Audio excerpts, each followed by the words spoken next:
नमस्कार दोस्तों, आप सभी का स्वागत है आपके अपने channel Ayurveda for you by doctor Vivek Tripathi, जहां आपको मिलती हैं आयुर्वेद के विषय में जानकारियां। दोस्तों, आज हम बात करने वाले हैं आयुर्वेदिक मेडिसिन अभयारिस्ट के विषय में।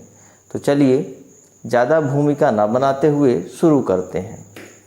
आज हम एक एक करके अभयारिस्ट के घटक द्रव्य, उसके गुण, उसका उपयोग, मात्रा, उसको सेवन कैसे करना है, अभयारिस्ट के दुष्प्रभाव के विषय में भी बिंदुवार हम चर्चा करेंगे। अभयारिस्ट एक सेल्फ जनरेटेड अल्कोहलिक औषधि है जिसमें कुल 15 घटक होते हैं, जिसमें से मुख्य द्रव्य या क्वाथ द्रव्य जिसे हम कहते हैं वो हैं अभया अर्थात हरड़, द्राक्षा, बिडंग और मधुक पुष्प। संधान द्रव्य के रूप में हम गुड़ का प्रयोग करते हैं। प्रक्षेप द्रव्य में चव्य, निशोथ, दंती, धातकी पुष्प, गोक्षुर, इंद्रवारुणी, मोचरस, धनिया, सौंफ और सोंठ आते हैं। इस तरह से ये 15 द्रव्य मिलकर अभयारिस्ट बनता है। अभयारिस्ट एक त्रिदोष शामक, आमपाचक एवं अर्श रोगाधिकार की औषधि है। यह प्रोगेटिव अर्थात पेट को साफ करने वाली, एंटीवायरल अर्थात वायरस से लड़ने वाली, एस्ट्रिजेंट अर्थात शरीर के टिश्यू को संकुचित करने वाली, लग्जेटिव अर्थात मल को पतला कर दस्त लगाने वाली, एंटीबैक्टीरियल अर्थात बैक्टीरिया से लड़ने वाली, एंटी स्पाज्मोटिक अर्थात मरोड़ दूर करने वाली और एंटीऑक्सीडेंट गुण से युक्त है।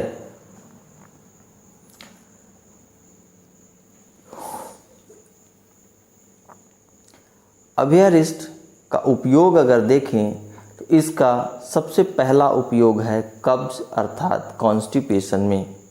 अभयारिस्ट बड़ी आंतों की गति को नियंत्रित कर तथा मल को पतला कर कब्ज में राहत प्रदान करता है।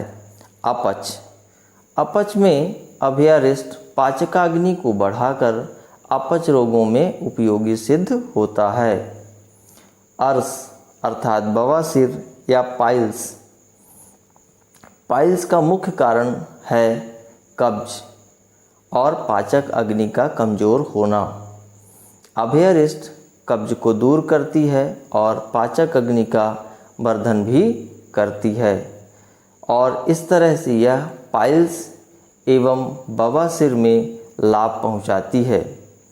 साथ ही बवासीर से यदि खून निकल रहा हो तो यह वहाँ के टिश्यूज़ को संकुचित करके रक्त का गिरना भी कम कर देती है।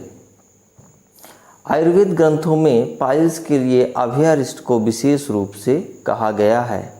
फिशर अथवा परिकर्तिका रोग में भी अभयारिस्ट लाभकारी है। अभयारिस्ट से लीवर की सूजन अर्थात हिपैटोमेगैली भी दूर होती है। उदर रोग अर्थात एसाइटिस में भी अभयारिस्ट लाभप्रद है। आंतों का सूजन, आंतों के सूजन में अभयारिस्ट आंतों की गति को नियंत्रित करके एवं मल को ढीला करने के कारण आंतों को आराम प्रदान करती है और जिससे आंतों के सूजन में लाभ होता है।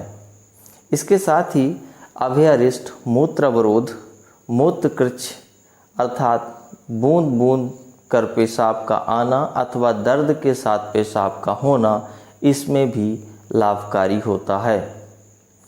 तो चलिए हम जान लेते हैं कि अभयारिस्ट कितनी मात्रा में उपयोग करना है। तो 5 वर्ष से कम बच्चों को अभयारिस्ट का प्रयोग नहीं कराना चाहिए। बच्चों में अर्थात 5 वर्ष से अधिक उम्र के बच्चों में अभयारिस्ट की मात्रा 5 से 10 ml सुबह शाम करनी चाहिए।